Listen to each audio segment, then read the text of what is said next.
সুপ্রিয় দর্শক শ্রোতা বন্ধুরা, আড্ডার পক্ষ থেকে আমি বাবু সবাইকে জানাই প্রীতি, শুভেচ্ছা ও ভালোবাসা। আজ একজন বিশেষ মানুষকে স্মরণ করছি, যাকে বাংলার মানুষ আজীবন মনে রাখবে, যিনি স্মৃতিতে থাকবেন অমলিন হয়ে। সেই প্রিয় মানুষ, সেই প্রিয় মুখ, যিনি তার জীবন যৌবন পরিপূর্ণভাবে উৎসর্গ করেছেন বাংলা চলচ্চিত্রের জন্য। বাংলা চলচ্চিত্রে যার নাম স্বর্ণাক্ষরে লেখা থাকবে, সেই প্রিয় মুখ, সেই স্বপ্নের মহানায়ক, সেই বাংলা চলচ্চিত্রের স্বপ্নের সারথি, আমাদের কিংবদন্তি নায়ক রাজ। তাকে শ্রদ্ধা ভরে স্মরণ করে আমাদের নন্দন টিভি স্টুডিওতে আমন্ত্রণ জানিয়েছি তারই সুযোগ্য সন্তান রওশন হোসাইন বাপি ভাইয়াকে। বাপি ভাইয়া, আজ আপনাকে অনেক ধন্যবাদ জানাই আমাদের আমন্ত্রণে আমাদের স্টুডিওতে এসেছেন, আমাদের সঙ্গে যুক্ত হয়েছেন। ভীষণ ভালো লাগছে। কেমন আছেন আপনি? হ্যাঁ, আলহামদুলিল্লাহ খুব ভালো আছি। আপনাদেরও অনেক অনেক ধন্যবাদ।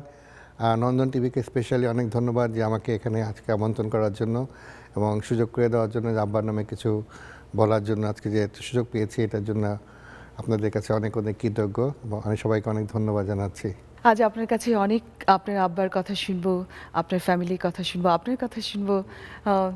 নিশ্চয়ই এই উৎসবের সময়গুলোতে দেশের কথা বেশি মনে পড়ে, খুবই মনে পড়ে। মায়ের কথা মনে পড়ে, মায়ের খাওয়ার কথা মনে পড়ে, তার আদরের কথা মনে পড়ে। অনেক দিন হয়েছে নিশ্চয়ই দেশে যাওয়া হচ্ছে জি, না। অনেক দিন হয়েছে যাওয়া হয়নি আসলে। মায়ের সঙ্গে দেখা আব্বা হচ্ছে না। মারা যাওয়ার পরে আর যাইনি আসলে, 17 পরে আর যাইনি এই পর্যন্ত। খুব মনে পড়ে। আজকে যেহেতু আমরা আপনার আব্বার কথা অনেক শুনবো, কিন্তু তার আগে একটু জানতে চাই আপনার মার কথা। আপনার মা ভীষণ একজন ভালো মানুষ ছিলেন। তার জীবনের বেশিরভাগ সময় তিনি সংসারের জন্য, স্বামীর প্রতি সব কিছু সময় দিয়ে গেছেন। একটা গল্প শুনেছিলাম যে তিনি যখন তার নতুন বিয়ে হয়, তখন আমাদের নায়ক রাজ্জাক তিনি বলেছিলেন যে তুমি কিন্তু আমার দ্বিতীয় স্ত্রী, আমার প্রথম স্ত্রী হচ্ছে নাটক, কারণ তখন তিনি নাটক করতেন। আজ আপনার মুখে একটু শুনতে চাই আপনার মার কথা। হ্যাঁ, এটা কথাটা ঠিকই আসলে। আব্বা ছিল নাটকের পাগল, মানে সিনেমা করার জন্য। কারণ আব্বা যে পরিবেশে মানুষ হয়েছিল টালিগঞ্জে, ওই জায়গাটা স্পেশালি সবাই ওই সিনেমার শিল্পী কলাকুশলীরা থাকতেন আর কি। তো ওনাদের দেখে দেখে ছোটোবেলা থেকে আব্বারও খুব নেশা ছিল। তো আব্বা যখন বিয়ে করলো তখন তো বিয়ের কিছুদিন পরে বাংলাদেশে চলে আসছে। তবে হ্যাঁ, এটা ঠিক যে আম্মার স্যাক্রিফাইসটা হচ্ছে মানে কল্পনা করা যাবে না। আমাদের মানে ওনার জীবনে যত চড়াই উতরাই যাই হয়েছে, স্পেশালি আপনারা তো সবাই জানেন যে ধরেন কবরী রাজ্জাকে একটা সময় ছিল যখন মানুষ সেটাকে অনেকভাবে নিয়েছিল এবং এত স্ক্যান্ডেল ছিল। তো ওই সময়টা উনি সংসারটা যেভাবে ধরে রেখেছিলেন, যদি ওই সময় উনি হাল ছেড়ে দিতেন হয়তো আজকে আমরা এই রাজ্জাককেও পেতাম না, আর আমাদের সংসারটাও টিকতো না। একমাত্র লক্ষ্মী ছিল আমার মা ছিল বলেই উনি সেভাবে সংসারটাকে হাল ধরে রেখেছিলেন, ধৈর্য ধরেছিলেন বলে আজকে হয়তো সব কিছু আমাদের গুছানো, এখনও গুছানো আছে আর কি বলতে গেলে। আমার স্যাক্রিফাইসটা আসলে আব্বার নায়ক রাজের পিছনে আমার অবদানটা অনেক অনেক বেশি, এটা স্বীকার করতেই হবে আমাদের।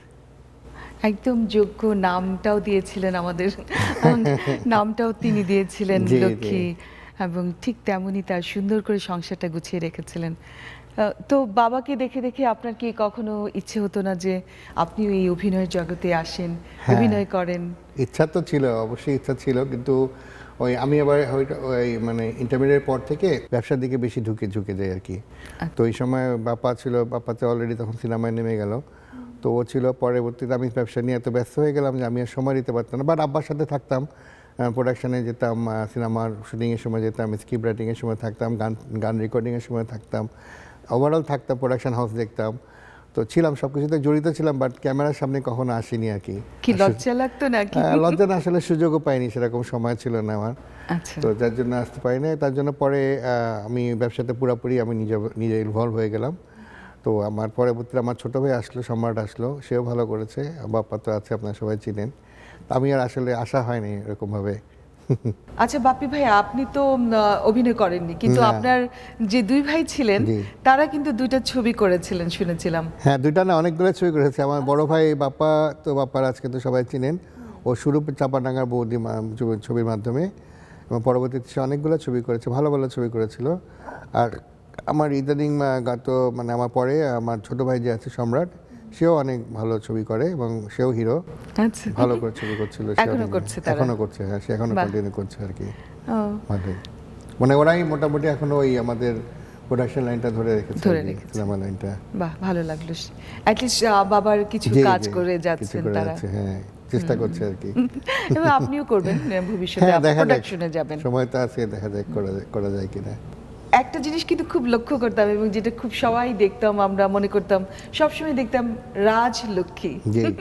এই জিনিসটা খুব আমাদের মজা লাগতো, ভালো লাগতো। রাজলক্ষ্মী প্রোডাকশন, সবকিছুর মধ্যে রাজলক্ষ্মী আসতো। জি। এটা কি করে হলো, কি করে আমাদের আসলো? আসলে সবকিছুর যতগুলো আমাদের প্রতিষ্ঠান ছিল সবগুলোর নামই রাজলক্ষ্মী। রাজলক্ষ্মী মানে রাজ্জাকের রাজ আর লক্ষ্মীর লক্ষ্মী, তো এটা মিলে রাজলক্ষ্মী নামটা হচ্ছে আর কি। আচ্ছা, তো যার জন্য আমাদের Rajlakshmi production, Rajlakshmi apparel, Rajlakshmi complex সব কিছুর মধ্যেই রাজলক্ষ্মী ব্র্যান্ড নেম আর কি আমাদের এটা।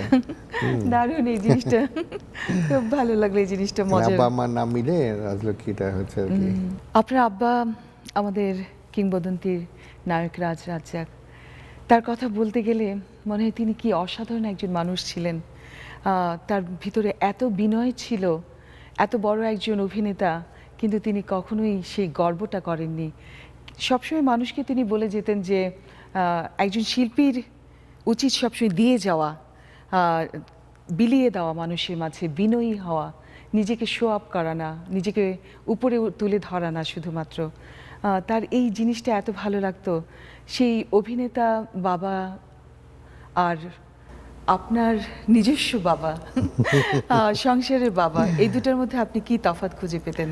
হ্যাঁ, আব্বা আসলে যখন শুটিংয়ে থাকতেন বা যখন অভিনয় চলে যেতেন তখন ওনার চেহারাটা অন্যরকম থাকতো, বাট যখনই উনি সংসারে চলে আসতেন উনি রিয়েল ফাদার।